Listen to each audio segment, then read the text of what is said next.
All right, so I've talked about using markers before on this channel, but I just wanted to dig into it a little bit more today.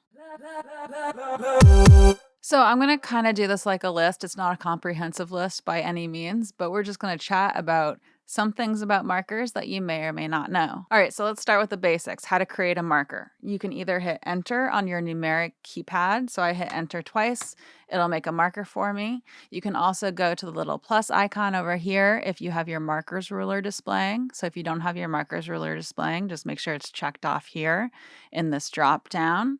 And then you can hit plus and you can create a new marker. You can rename markers when you create them, stuff like that. You can drag markers around. A lot of this stuff we've talked about before on this channel. And you can also, if you don't see the markers ruler here and you don't want to use this drop down for some reason, you can go view, rulers, and then you can find the markers ruler in that list. I always use the drop down because this just seems like a awkward way to do it, but to each his own. Different people like using different systems within Pro Tools, different tools within Pro Tools. All right, so that's number one, creating markers. Let's talk about number two, which is deleting markers. So to delete a marker in Pro Tools, you can either click and drag it off the ruler until you see this little trash can icon, and then you can release it. You can also hold Option because Option reverses a lot of things in Pro Tools. And you'll notice when I hold Option down, you'll see this little minus icon appear next to my grabber icon, the little hand tool. And when that appears, you can then click and it'll delete it as well. So those are the two big ways that I'll delete markers. You can also, let me just create one really quick. You can also highlight it in that markers ruler and then hit delete. That'll also work. I use that to delete multiple markers at once all the time. So that's deleting markers. And markers are something that in Pro Tools, they're called memory locations. So markers are a type of memory location. And so we have something called the memory locations window. And you can just open that up by holding Command and then hitting 5 on your numeric keypad. So it has to be on the numeric keypad. So if you hit 5 on the normal part of the keypad, it's not going to work. So 5 on the numeric keypad, you can open and close that window, and it'll show you all of your memory locations within your session. So this is the little icon for our marker. So you can see those are there. And you can see the different types of memory locations that you can create here. And I think I might have a video on the memory locations window specifically. So if I do, I will put a card up on the screen for that so you can check that out. And if not, I'm really sorry. I will try to put it in the rotation for a future video. I've kind of gotten to the point where I've forgotten what some of the videos are that I've done because I've done a bunch of them by now. So there's that. But you will notice if I click over here so you can see my cursor, if I click on the different memory locations within this list, it will jump my cursor to those locations. So I just clicked on this one, which is called End, and you'll see it's right here, and my cursor just jumped to here, so it's blinking right here. And if I hit Start, it'll jump to this location. So it's another way you can navigate around your session, among other things. And again, that's just going to be Command and then 5 on the numeric keypad to either show or hide that window. And you might have noticed, I don't know if I showed this, what it'll look like in the edited version, but you can resize it too. So you can drag it, resize it, stuff like that. And this window, I don't use it a ton, but it can be really handy for much longer sessions where you have a whole bunch of markers to help keep everything organized. So things like audiobooks. Okay, and so number 4 is really why I'm making this video. Someone asked me about this online in one of my, I think it was one of my YouTube comments, and so I decided that that would be a good thing to form a whole video around. But basically, the idea here is that if you're making a marker, you hit enter to create a marker, it will default to a type of time property, right? So it'll default to either bar and beat or absolute. And so the question I got online was, hey, are your markers defaulting to absolute? Because mine are defaulting to bar and beat. So you can actually control this, and it's actually controlled based on, let me hit OK here. It's controlled based on what your main counter is set to. So right now, my main counter is set to bars and beats, and my sub counter is set to, I believe this is just minutes and seconds. And so when I go to create a new marker, the default is bar and beat. But if I then swap this and make this minutes and seconds for the main counter, if I go to create a new marker, it will default to absolute time. So that's something to keep in mind. If you are, for example, not using MIDI at all, and so you're not going to be making any, global changes to the tempo or whatever after you put it into place, you set it into place, then you might want this to be on absolute. If you're maybe changing the tempo and changing things frequently and you don't have a ton of acoustic recording, so to speak, then maybe bar and beat would be better. It's kind of whatever works for your workflow. So just keep that in mind. Which one you want is going to depend on what you're doing. So if you're doing a lot of acoustic recording, for example, you might want to just set it to absolute, because once things are laid down, that's what the tempo is going to be. You're not going to change things. But if you're doing like an entirely electronic piece, for example, where you're doing a whole bunch of MIDI, maybe you'd want the freedom to be able to quickly change the tempo or change the meter or something like that, and then have those markers shift with that change. So then you might want bar and beat. But, it's really up to you. It's also really easy to move a marker around once you make one, so it's not like it's an end-all be-all. But just keep in mind, this default is based on what your main counter is set to.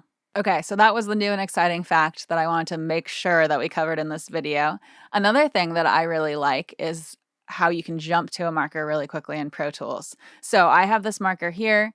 Its number is number 1, and I know I've shown this on my channel before, so I'm really sorry if it's an annoying review to you guys, but I like to put the number here in the name as well, so I can really quickly see what number this marker is when I'm just moving around the session. And what I can do is, since I know that marker is number 1, I can go to the numeric keypad and I go period, the number for the marker, and then period. So period 1 period jumps me to that end marker. If I want to jump to the start marker, for example, it's number 2, so I can go period 2 period. And that's how you can jump around. You can hold shift and do it and highlight chunks of time really quickly that way. I do that for bouncing out all the time. And let's look at the number for this marker so we can try it. So number 4 here. So I can really quickly go period 4 period and it'll jump to that marker. See, it's right there. I can do shift return to jump to the beginning now. It's just a really handy thing to know about. I use this one all the time personally. I don't use the memory locations window a ton, but I really do use this jump to marker shortcut all the time. So the fact that I wanted to tell you for number 6 is that you can drop a marker while recording. So I can get a recording started and I can just really quickly drop a marker as I go, and it works. That's a thing you can do. So keep that in mind. You can drop markers while recording. That's great for marking, maybe the end of a good take, or for marking a spot that you want to edit out or something like that. Whatever pops up. I like to write notes as I go while we're tracking. Depending on what I'm doing, the notes will look slightly different. And I'll drop markers as well so that I can really quickly reference those points in time. Fact number 7 about working with markers today is that you can just drag them around. So I think I might have mentioned this in this video before, but they're really easy to just drag around, change their location. They're very flexible in that way. Number 8, I talked about how to show this marker ruler, but you can also make it disappear, and then your markers aren't cluttering up your space. So if you like your markers, you want to use them, you want to have them, but maybe for a little while you kind of want to ignore them and tune them out and have something that's a little more sleek to work with, you can really quickly just hide all your markers, and they're not gone, right? They look like they're gone, but I can always bring them back in by just clicking on this drop down and selecting them again. And then number 9, the final fact for this video, and I'm not sure if I've covered this one before, this one might actually be new as well, is if you go to setup and then preferences and then display here, the first tab here, you can check off always display marker colors. And what that it does is, if you look over here, when I check this off, you'll see that it pops up our colors. So now it kind of helps distinguish between where the markers are located a little bit better and a little more of a visual pop, right? So it'll show you where each marker is. And as I move the markers around, it'll change the color blocks, right? So I can see where those markers are located a little bit better. It just makes it a little bit easier to process visually. It doesn't change anything about the sound, right? But a lot of people like this setting because of the visual appeal of it. So again, that's setup, and then preferences, and then always display marker colors. Okay, and I think that's it for my list for today for working with markers. I hope you guys liked it. Let me know if you found any of this helpful. Let me know in the comments below. As always, like, comment, subscribe, hit the notification bell. I'd appreciate all of that stuff. And I do have a Patreon, so it's patreon.com/CatoNoise. Lately, I've been really focusing on the Discord channel. That's for Patreon patrons only.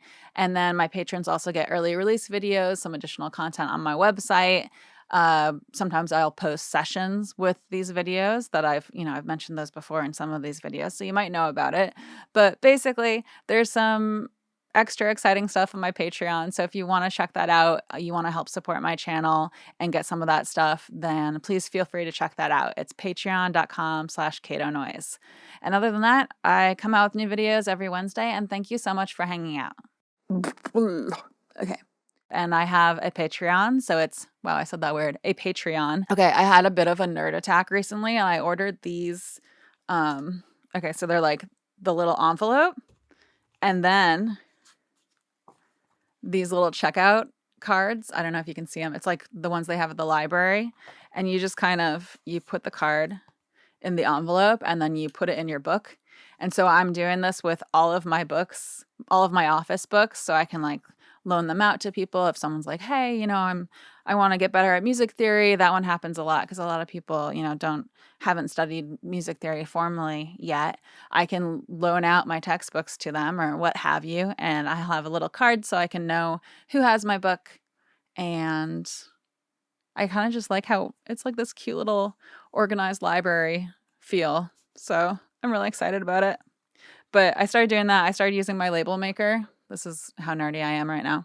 I started using my label maker to fill out the author and title part of this card. So it looks nice and clean and organized. And I don't know why it makes me so happy. I don't even know if I'm going to use it that much, but making a little library over here, like a little music library. So if you want to borrow a book, let me know. So silly. What else have I done? Oh, you know what else I did? I started getting plants for my studio. So this is my newest plant. Actually, it's the only plant in here. I bought another plant for the studio, but then I put it in the house. So I have to save it from the glue. They did this awful thing where they glue the rocks on the top. I have to like free my plant from the awful glue that they put it in. I just got it from the hardware store. But what do you think I should name them? Let me know. Name ideas in the comments. It's my cute little, I think it's like a fiddle leaf fig. I hope I don't kill it. I'm pretty good with plants. I'm okay with plants. I have a few plants that I have been able to keep alive for years. So as long as I don't get like too crazy busy, I usually do well with plants. It's the ferns I can't keep alive because it's like way too dry here. Anyway, I don't feel good, so I'm going to go take a COVID test or something. I hope you liked the video. I'll talk to you guys later. Bye.